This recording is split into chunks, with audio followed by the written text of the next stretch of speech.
going to go over the examples. This is fresh in your mind, and there's a lot of discussion going on. We're going to pause the video, go over logistics, and then come back. Woo! There we go. Good. Did it with everyone paying attention, at least for 10 seconds. Okay, so.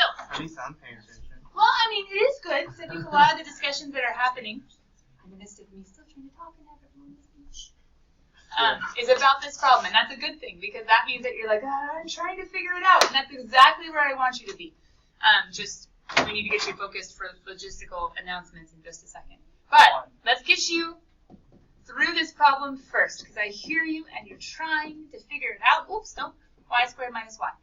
Why am I setting them equal to each other? I don't even have a graph. Because they are. They're the same as. I need the bounds. I need the zeros to split up my absolute value of taking that minus that. Well, I mean, I could do that right away, guys. I can be like, hey, it's one minus the other. And I can do this guy, cubed, sorry, not subscript 3. Y cubed, it's been a long day. Minus 4y squared plus 3y minus y squared. Did you put parentheses? Did you distribute your negative? Because it's the first one minus the second one, right? Yeah. Absolute value. No. Absolute value is not allowed to touch anything on the inside as far as addition or subtraction. Absolute value is for the finished product. The problem is I don't know this finished product. I don't know where the function graph of this weirdness is above or is below, where I should flip it or where I should keep it the same. So what am I going to do to be safer rather than sorry? Check the zeros, aka find the intersections. So when I go ahead and set this, the whole purpose of being, well, first of all, I don't even know my bounds, number one. And number two, I don't know if I need to split this up because it changes orientation. Green on top of blue, blue on top of green. I didn't color code, but I think you guys know what I mean.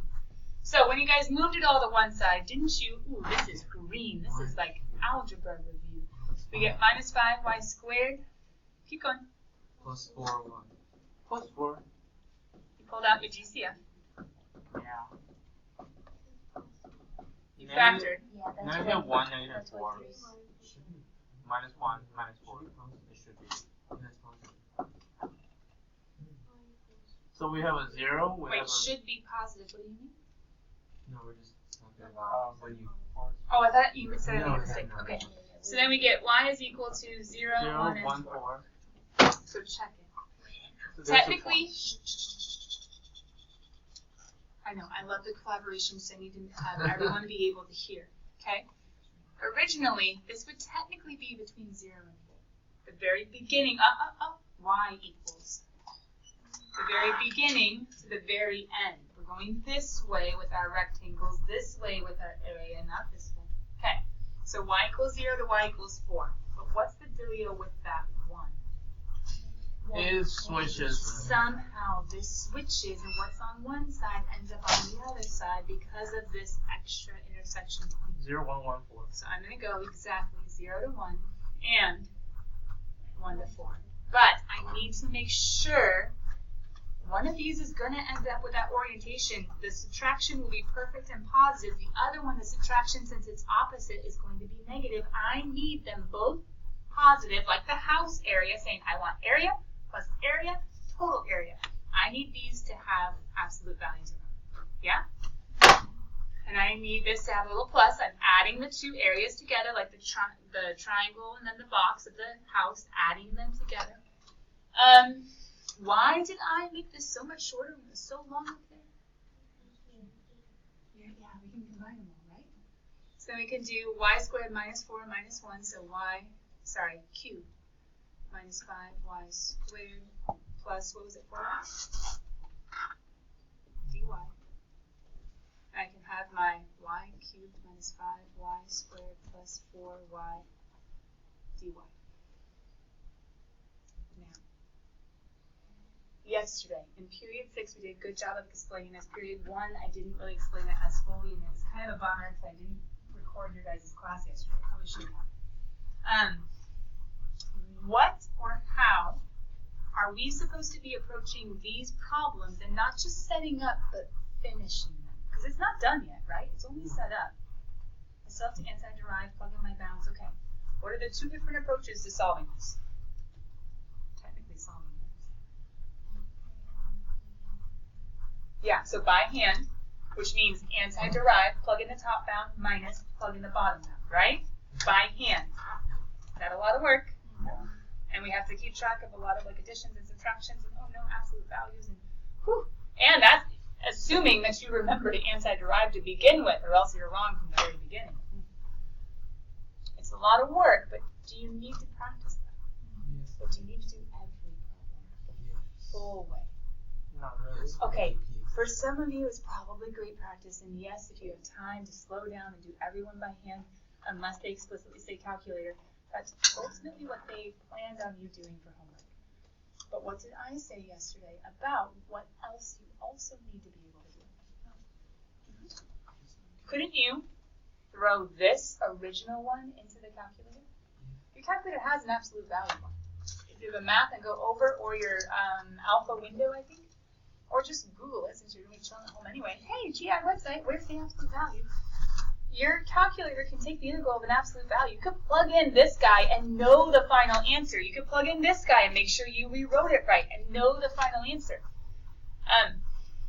What did I ask you to do as far as when you're in homework, realizing you need to practice your calculator, but you also need to practice by hand? Okay, it's okay. I'll remind you now. Maybe every other. Maybe every other. Maybe every third one. Long story short, I need you to have these some by hand. Now, check it. Could you, ready, let's be strategic about our time and our effort. Could you set up an integral, plug it in your calculator, check it with the answer in the back, and know that you're going the right direction? Then come back and say, okay, could I have done it by hand? Is that maybe a good strategy? Because do you have to have the right setup for like the by hand work to even work? See what I mean? So that could be a good strategy as far as, I mean, you're not really like in other calculus problems, like, oh, I just saw the answer. Oh, well, okay, I know the answer. In this one, it's like, no, I need to make sure my setup was right, my integral is right, so that when I do the by hand work, I'm getting the right answer. Because if this was wrong, then this is going to be wrong. You have to go back and start all over again. So my advice, if you're going to do every other or every third one by hand, my advice is make sure your setup is right. Plug it in the calculator. You're practicing your calculator.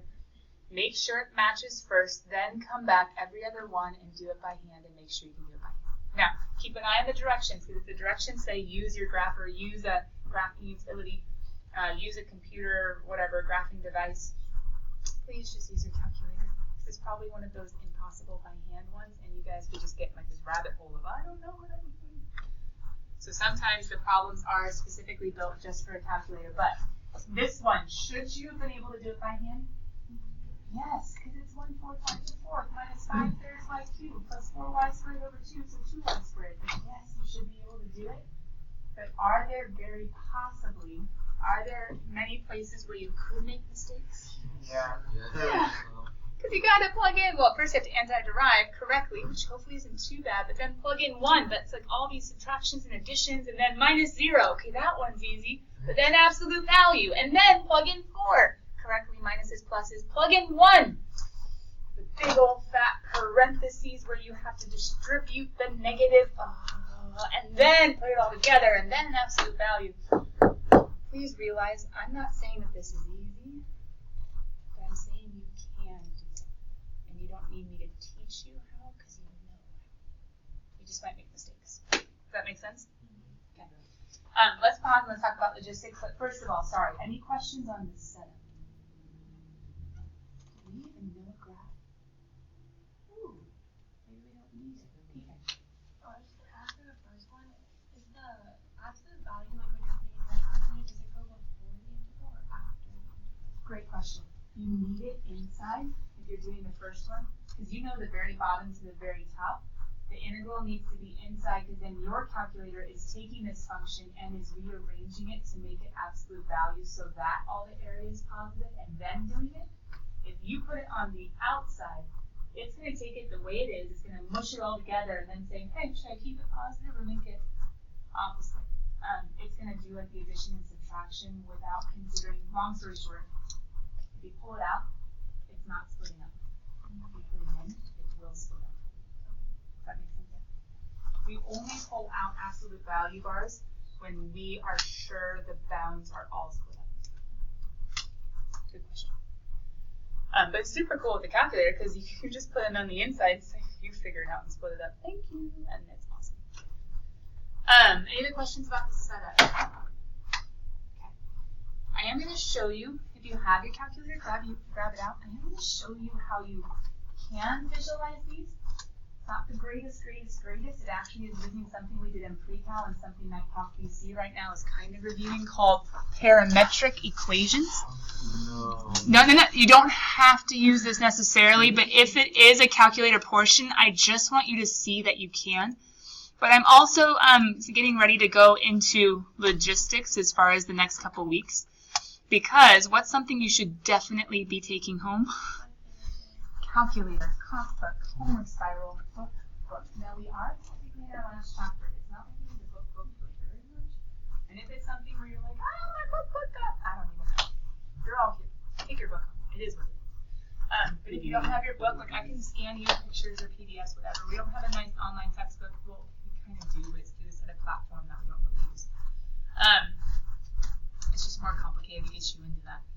So take your book home, but please take your calculator home. I know we haven't been using it a lot, but especially as we finish chapter 6 next week and get going on like AP reviews, there are calculator problems, and we need to use our calculator to its fullest extent on those problems when we can. So please take your calculator home, because trying to find any sort of online equivalent is just, it's not as good.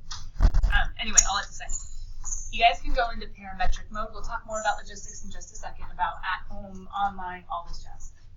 But hopefully you're feeling kind of like John Levitt this morning. He was like, to be honest, Misty, I'm not worried about this class out of all of them. You're already doing stuff online. So we'll figure it out. I'm not going to kill your grade and, like, I don't know, give you zeros on tests while you're gone. Like, we're fine. It's going to be okay. But we still have a few details to talk about. But let's see real quick. Is it possible for us to use our calculator at all to think about these weird y's are in the function instead of x's things? If you were in function mode and you hit y equals, does that work so good? No, because it's y equals, meaning y equals, and it's in terms of x. These are x equals in terms of y. Everything's been flipped on its head. Okay, par mode. What can we do? We saw it last year. We can say y is equal to my x, my variable. And then we can say x is equal to t, which is really y to the power of 3. I get to see it. Minus 4y squared. I'm cheating. Oops, no, let's not do it that way. I'm cheating the system now. What do I have? Y cubed.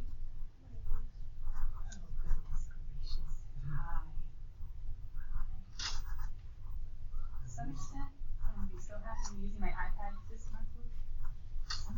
Okay, so let's keep going. Minus 4. I'll miss you guys. Y squared plus 3y. We got 1, right?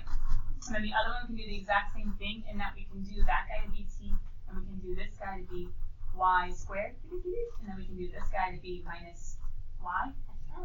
Cheating the system some more. I'm going to go ahead and go back. There's a reason I have this circle, but for you guys, it's not important.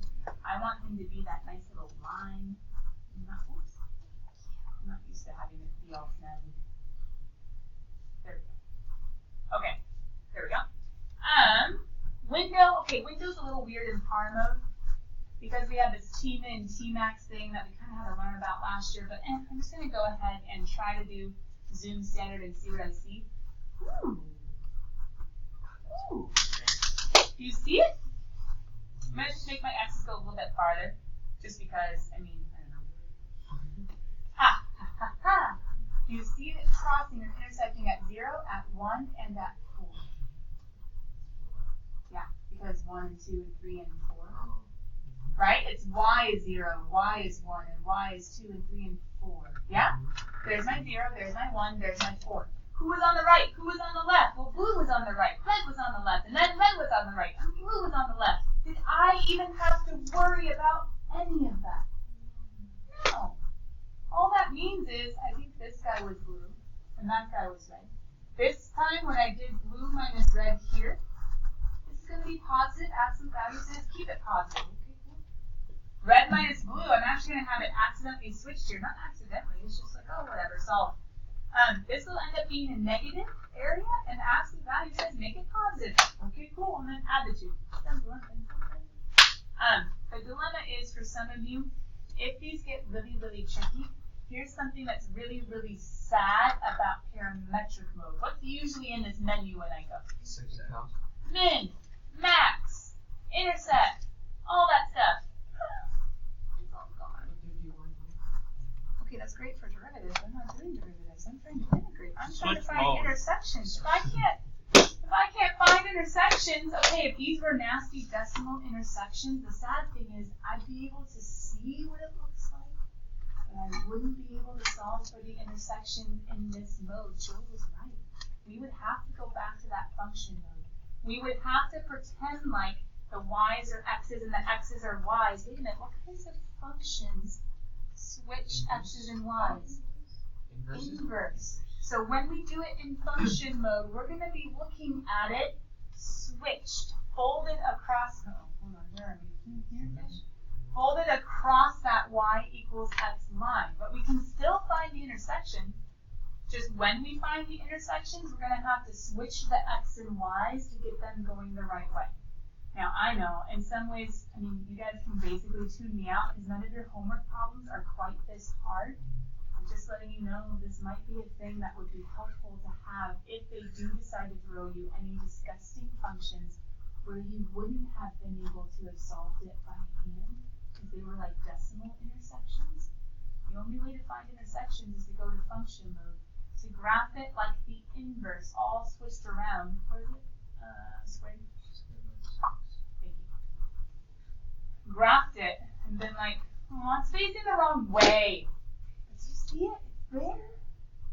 It's just been flipped. And I can do my intersect mode, which is really there it is in the time. But when I do the intersect, first curve, second curve, guess. I don't know which one this is going to find. Where are you? Let's try again. First curve, second curve. I don't know where you are. Oh, there you are. Oh, you might not be able to find that one.